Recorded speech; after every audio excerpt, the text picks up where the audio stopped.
May the words of my mouth and the meditation of all of our hearts be always acceptable in your sight, O Lord, our strength and our Redeemer. Amen. Amen. Please be seated.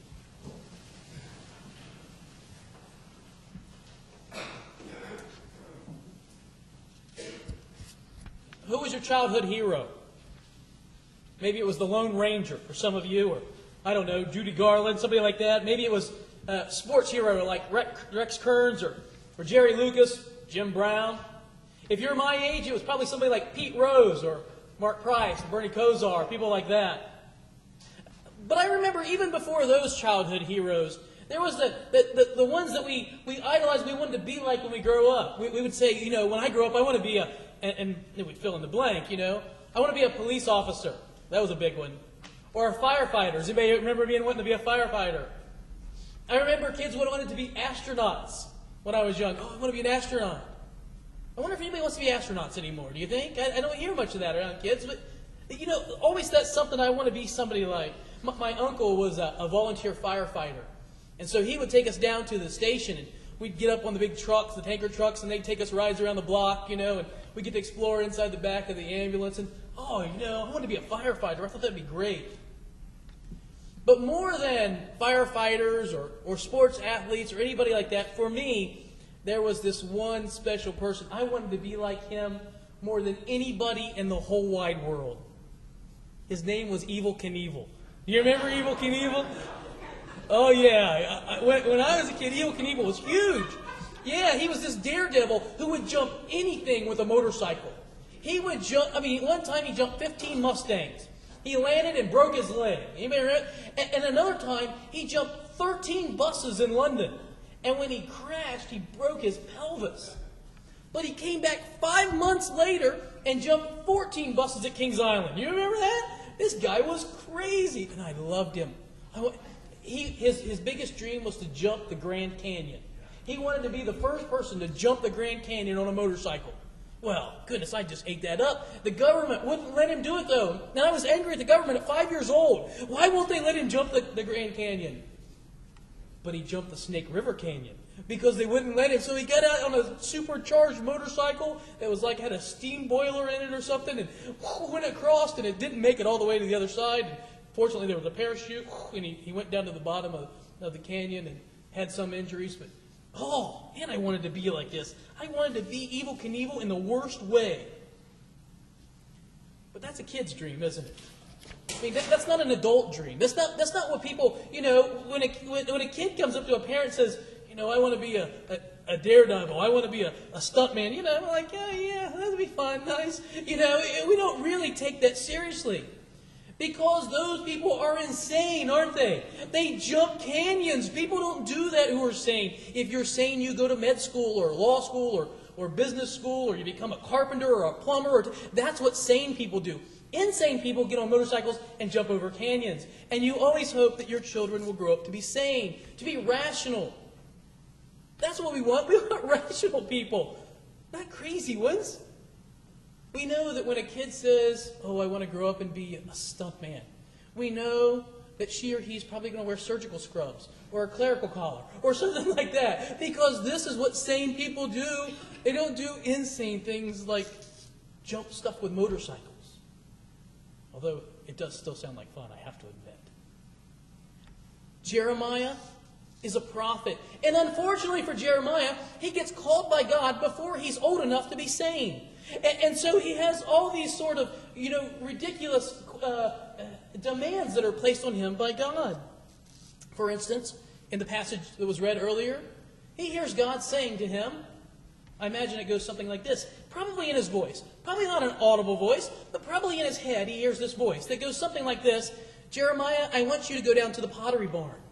Now, for those of us who have been drug around the pottery barn a time or two, this not only sounds not a lot of fun, it does sound a bit crazy, right?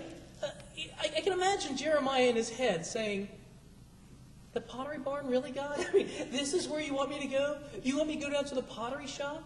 Yeah, Jeremiah, when you get down there, God says to him, I have something I want to tell you. Well, miracle of all miracles is that Jeremiah actually goes to the pottery barn to see what it is that God's going to tell him. Like I said, I've been drug around those things a time or two, and I'll do anything to keep from going. And so he does. But can you imagine the little conversation that's going on in his head as he's on his way down to the pottery shop? I mean, he's got to be thinking, I must be stark raving mad. God is telling me to go to the pottery shop. I mean, if God had said, Jeremiah, I want you to go to the temple, that makes sense, right? Jeremiah, I want you to go feed starving people. Sure, God, love to do it. Jeremiah, I want you to go somewhere, this holy man, and pray. Yeah. But a pottery barn? I want you to go to the outlet where they sell salad bowls, and I want you to go there, and I'm going to talk to you there. But he does. He goes. Now, I should just pause here and tell you a little bit about the world in which Jeremiah lives. Jeremiah lives in Israel. Israel is a theocracy. It is a country that is supposed to run with God as king. Now, it doesn't actually do this, and in fact, it violates all the covenants that God had made with the people. This is a situation where the rich were oppressing the poor. They were actively oppressing those who live in poverty. They were forcing people into slavery. Family life was completely broken down. The relationships between husbands and wives and parents and children were a mess. And Jeremiah is told by God, I've already taken the northern 10 tribes into exile. And Jeremiah, your job is to go to these southern 2 tribes and you tell them they're next. Hey, nobody wants to be a prophet of doom, do they? I mean, this is not a good job. It's not one that he's looking forward to. He probably thinks, I'm going to get fired from this job. These people are going to, and they do. They do want to fire him. In fact, the truth of the matter is, they end up probably martyring him. He's most likely killed by his own people. He's called a traitor. He's called godless. He's called all sorts of things. And this day, he receives a word from the Lord. Go down to the pottery barn. I've got something to tell you when you get there. I kind of think about him walking in this. For me, it's a little shop, isn't it? I mean, it's not really that big of an operation. It's probably like a little shop. And he walks in, and the little bell rings, as he walking in. You can see that, can't you? And he walks in, and he's probably feeling really awkward. I mean, it's like, I don't know, guys, tell the truth. You don't know what you're looking for when you go there, do you? And so he walks in, and he's looking around, and, salad bowls and pitchers and cups, and he's probably thinking, what in the world am I doing here? I mean, this has got to be one of the most bizarre things ever. And so the little guy who's in the corner, the guy who owns the pottery barn, he comes over to him and says, what a shop owner would say. May I help you? Is there something I can sell you? Is what he's probably thinking. And Jeremiah is probably like, kind of looking for a salad bowl maybe. I'm thinking a scarlet and gray one with a big block O on the side of it. Something like that would be nice. I can imagine him stalling for time, right? God, you told me to come here, that you had something to say to me when I got here. I'm here. Say something. But it probably doesn't happen right away. The pottery owner, the owner of the little shop, he's taking Jeremiah around. Well, look, here's some bowls. We only make them in brown. There's not a lot of choices. Here's a cup. Here's a beer stein. One of these.